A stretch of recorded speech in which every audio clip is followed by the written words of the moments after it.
Hello, aspirants. Welcome to the Hi-Fi of the Day, Daily Current Affairs by Alchemy IAS Institute. I am Suhas, and we are going to discuss the five most important news of the day. There is an article says that violent crimes by juveniles have increased in India, and the record says that in 2022, nearly half of the juvenile apprehended in India were accused violent offenders.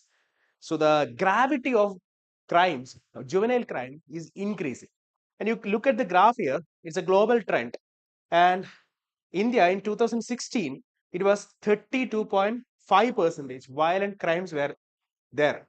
The percentage of violent crimes out of the total juvenile apprehended. But in 2020, it increased to 44.9%. And in 2022, it's near to 50%, that is 49.5%. That percentage of violent crime has increased, that the gravity of the crime have increased. And these crimes include rape, murder, robbery, dacoity, all these kind of heinous crimes are there in the list. And the reason is like cyberbullying, impact, influence of social media, new age media, and neo normalizing the uh, heinous crimes, like normalizing the heinous crimes and breaking of law among the juveniles. You look at the percentage share, or it's like which state is recorded the highest percentage, highest violence of juvenile violence. It is Madhya Pradesh, followed by Maharashtra and Rajasthan. And the percentage ratio, the proportion of violent crime among the juvenile offenders within the state, the highest is Jharkhand, that is 67.1%, followed by Madhya Pradesh, that is 60.6%. But here Odisha is an exception, only 10% crimes are violence among the total juvenile apprehended. And the UPSC relevance is GS paper 2, welfare of the vulnerable section, that is juvenile justice, and governance, GS paper 1, society, changing the social behavior, youth psychology, and GS paper 3, internal security and crime trends. Andhra CM said that Hindi can be taught along with English and a mother.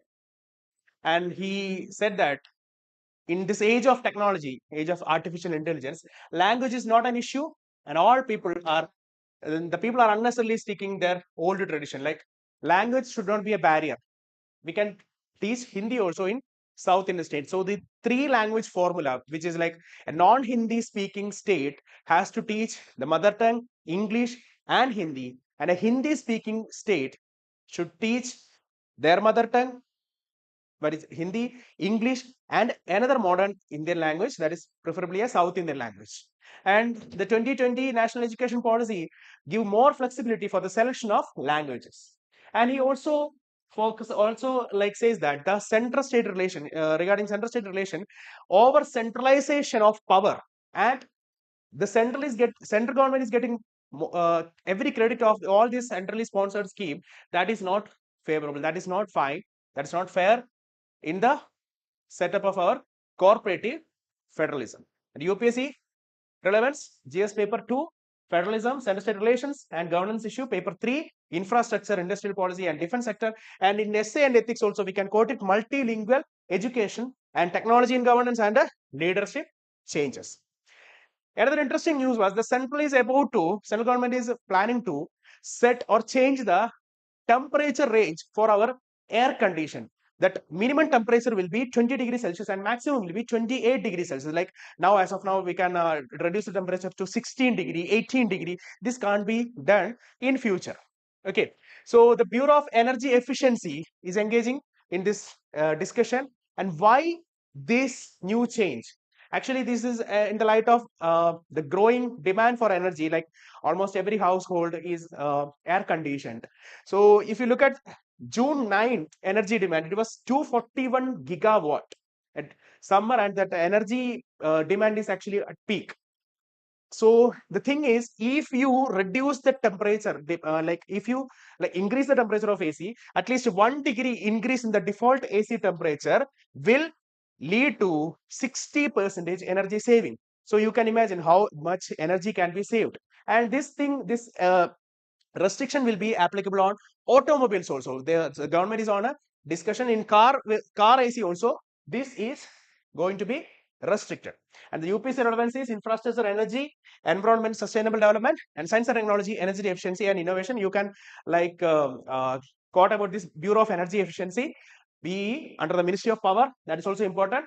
And governance and policies and government policies and interventions in GS paper 2. The drone warfare is actually a hot topic now. We saw that in Operation Spiderweb, Ukraine-Russia war, and Operation Sindoor also. Okay, so the very interesting term is swarm drones. Like how a swarm of birds, a group of birds travel, these drones also will travel together. Okay, so a group of drones working together, it is semi-autonomous and it is used for surveillance and chemicals like suicide drones for attacking and targeting radar, air bases, ammunition. The thing is, even if one drone got destroyed by the enemy, that other drones will reach the target. So why it is matter? It is asymmetric warfare, like low technology is needed, low cost drones can damage a high value target. And saturation that enemies air defense will be overwhelmed, like a lot of drones will be there. And autonomy is there, no real-time control required, and low signature that hard to detect by the radar. So UPSC relevance for this GS paper 3, security, drone warfare, it's an emerging threat, and science and technology, unmanned aerial vehicles, UAVs, artificial intelligence in defense, internal security, India's border security concern. Another news is India is unlikely to ratify High Sea Treaty at United Nations Ocean Conference. And the High Sea Treaty is also known as biodiversity beyond nation jurisdiction. Like that high sea, open seas, biodiversity should be protected. Like now, as of now, it is open for all countries. Like we can exploit the high sea, but United Nations Convention is bringing a high sea or like biodiversity beyond nation jurisdiction agreement to protect the biodiversity in high sea. Why India is not actually like ratifying it? Like deep sea exploration is not practically, like technically, it's a challenging for us, and a clear mechanism for equitable sharing of potential and economic benefit is yet to be finalized. UPSC relevance for this international relations, United Nations Treaty, India's role in global commons, and GS paper 3, environment, conservation beyond the boundaries, science and technology, deep sea exploration, that's Samudrayan. And the current affairs drill question of the day, with reference to the marine zones under the United Nations Convention on the Law of Sea, consider the following statements. A coastal state has a sovereignty over both the territorial sea and the contingent zone.